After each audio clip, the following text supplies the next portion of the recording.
We've got, another huge issue once again. It's Prince Harry. Hot air in this Hot case. air. More hot air from Prince Harry. And he has got an interview coming up this weekend with Tom Bradby, who is a former Royals correspondent, knows the Royals very well. And I think it's looking pretty spicy. I wonder if we've got a clip of that we can show here. And every single time I've tried to do it privately, there have been briefings and leakings and planting of stories against me and my wife. You know, the family motto is never complain, never explain, but it's just a motto. Ah, that wasn't Tom Bradby, was it? In any case, I think that the Bradby interview is going to be pretty punchy. And it's this Sunday, it's yet more whinging from Harry. Now, Paula, you're inclined to be sympathetic, aren't you? Tell us why. Well, I just want to focus on that word that you use, the adjective of describing what we're going to be hearing on Sunday evening. You said whinging.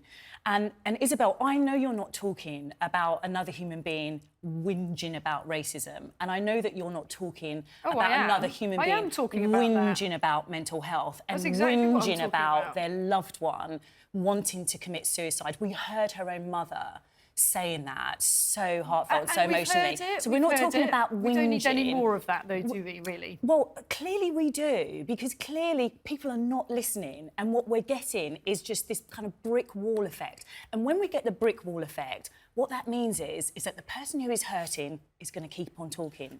But why would you talk so openly to the whole world? If you want to resolve matters with your family, if you want to resolve your mental health issues, surely do that privately, with your loved ones, with your family, Alex. Surely that's the right way. What I don't get is, he's talking about how the media gave him a hard time, all the intrusion into his life, how it's caused him so much distress, how it's caused his wife so much distress, all the backlash against her.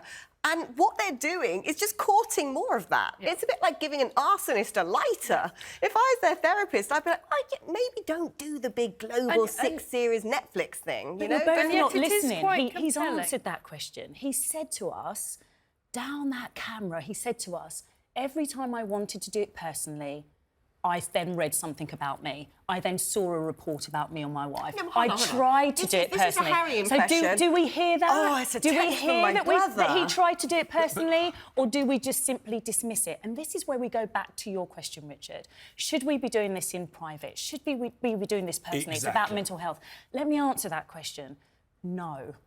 When you are talking about something so powerful, something that has changed your life, ripped you away from your family, you've got to be able to speak about it openly. Well, look, I think we're not going to agree on this, Paula, on this one, I'm afraid. But Let's have a sausage roll. We've only got... No, definitely not. Enough of those.